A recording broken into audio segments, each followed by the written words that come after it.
Hello, എല്ലാവർക്കും എൻ്റെ ഇന്നത്തെ കിച്ചൺ വ്ലോഗിലേക്ക് സ്വാഗതം. അപ്പോൾ ഇത് ഉച്ചത്തേക്കുള്ള കറിയാണ് ഉണ്ടാക്കാൻ പോകുന്നത്. രാവിലത്തെ ഫുഡൊക്കെ കഴിച്ച് കഴിഞ്ഞു. അപ്പോൾ ഇന്ന് ഉള്ളിക്കറി ഉണ്ടാക്കാമെന്ന് വിചാരിച്ചിട്ടോ. കുറേ ദിവസമായി ഉള്ളിക്കറി വെച്ചിട്ട്. അപ്പോൾ ഇന്ന് ഉള്ളിക്കറിയാണ് കേട്ടോ. ഉള്ളിക്കറി വെക്കാനുള്ള ഉള്ളി പൊളിച്ചെടുക്കാൻ പോവാണേ. ഉള്ളി പൊളിക്കാനായിട്ട് ഞാൻ മുറത്തിലേക്ക് ഇട്ടതും കുഞ്ഞുങ്ങൾ രണ്ടുപേരും എൻ്റെ കൂടെ വന്നിരിക്കുകയാണ് കേട്ടോ. പിന്നെ അവരൊരു കണക്കിന് പറഞ്ഞിട്ട് ഞാൻ ഉള്ളി പൊളിച്ചെടുത്തു. അപ്പോൾ ഈ വീഡിയോയിൽ ഞാൻ ഉള്ളിയെന്ന് കുറേ പ്രാവശ്യം പറഞ്ഞിട്ടുണ്ട് അല്ലേ. അങ്ങനത്തെ ഉള്ളിയൊക്കെ പൊളിച്ചെടുത്തതിന് ശേഷം തേങ്ങ ചിരണ്ടി എടുക്കുകയാണ് കേട്ടോ. തേങ്ങ ചിരണ്ടി കഴിഞ്ഞു. പിന്നെ ഇത് അതൊന്ന് വറുത്തെടുക്കണം.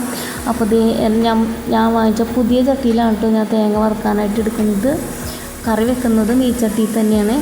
അപ്പോൾ തേങ്ങയുടെ കൂടെ തന്നെ ഒരു 2 തണ്ട് കറിവേപ്പിലയും 2 അല്ലി ചുവന്നുള്ളിയും കൂടി ഇടുന്നുണ്ട് കേട്ടോ. വെളുത്തുള്ളി അല്ല, ചുവന്നുള്ളി. അടുക്കളയിൽ ഭയങ്കര ചൂടാണ് കേട്ടോ. അപ്പോൾ ഞാൻ ഇടയ്ക്കിടയ്ക്ക് വെള്ളം കുടിക്കുന്നുണ്ട്. അപ്പോഴേക്കും കുഞ്ഞാവിന് എടുക്കാൻ പറഞ്ഞ് കരഞ്ഞു കേട്ടോ. അവളെ ഒന്ന് എടുത്ത് ആശ്വസിപ്പിച്ചു.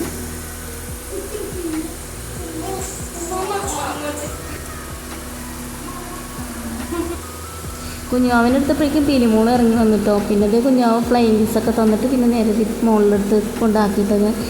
അപ്പോഴേക്കും തേങ്ങ വറുത്ത് റെഡി ആയിട്ടുണ്ടായിരുന്നു. അപ്പോൾ ഞാൻ ആ തേങ്ങ മാറ്റിയതിന് ശേഷം ചട്ടി വീണ്ടും വെച്ചു. അതിൽ തന്നെയാണ് കേട്ടോ കറി ഉണ്ടാക്കുന്നത്. അപ്പോൾ ഞാനിത് മുളക് പൊടി മല്ലിപ്പൊടിയൊക്കെ ഇടാമെന്ന് വെച്ചപ്പോഴേക്കും മുളക് പൊടി കഴിഞ്ഞിരിക്കുമായിരുന്നു. പിന്നെ ഈ ചട്ടിയിലായതുകൊണ്ടേ ഇങ്ങനെ പെട്ടെന്ന് കരിഞ്ഞു പോകും. അങ്ങനെയല്ല, ചൂടായി കഴിയുമ്പോൾ നല്ല ചൂട് നിൽക്കുമല്ലോ. അപ്പോൾ ഞാൻ തേങ്ങ മാറ്റിയതിന് ശേഷം ആ ചൂടായിരിക്കുന്ന തേങ്ങയിലോട്ട് മല്ലിപ്പൊടി ചേർത്തൊന്ന് ഇളക്കി കൊടുത്തിട്ടോ. പിന്നെ നമ്മുടെ കറി വെക്കാനുള്ള ഉള്ളി കടുക് താളിച്ചതിന് ശേഷം ഉള്ളി ഇട്ടു. ഉള്ളി ഞാൻ അരിഞ്ഞിട്ടില്ല കേട്ടോ, മുഴുവനോടെയാണ് ഇട്ടേക്കുന്നത്. എന്നിട്ടൊന്ന് ഉപ്പും മഞ്ഞൾപ്പൊടി ഇട്ട് വാട്ടിയെടുത്തതിന് ശേഷം കുറച്ച് വെള്ളം കൂടി ചേർത്ത് വേവിച്ച് വെച്ചു. എന്നിട്ട് ഞാൻ കടയിൽ പോയി മുളക് പൊടി വാങ്ങിച്ചുകൊണ്ട് വന്നതിന് ശേഷമാണ് മുളക് പൊടി ഇട്ടത്. എന്നിട്ട് തേങ്ങ അപ്പോഴേക്കും തണുത്തിട്ടുണ്ടായിരുന്നു. അപ്പോൾ ആ വറുത്തരച്ച തേങ്ങ അരപ്പും കൂടി ഇട്ട് കൊടുത്തതിന് ശേഷം കുറച്ച് പുളിവെള്ളം കൂടി ഒഴിച്ച് കൊടുക്കുന്നുണ്ട് കേട്ടോ. അപ്പോൾ ഉള്ളിത്തീയിൽ ഇവിടെ റെഡി ആയിക്കൊണ്ടിരിക്കുകയാണ്. അപ്പോൾ കുറച്ച് പാത്രങ്ങൾ കഴുകാനുണ്ടായിരുന്നു കേട്ടോ. അപ്പോൾ അതും എടുത്തുകൊണ്ട് പുറത്തേക്ക് പോയി. പുറകെ തന്നെ പീലിമോളും വരുന്നുണ്ട് കേട്ടോ.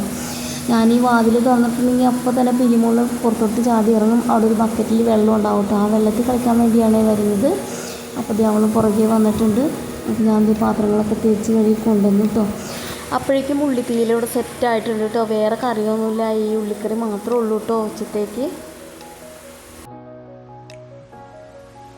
ഉള്ളിത്തീയിൽ റെഡി ആയിട്ടുണ്ട് കേട്ടോ. അപ്പോൾ ഇത്രയേ ഉള്ളൂ ഇന്നത്തെ വീഡിയോ. അടുത്തൊരു വീഡിയോയിൽ കാണുന്നത്. ബൈ.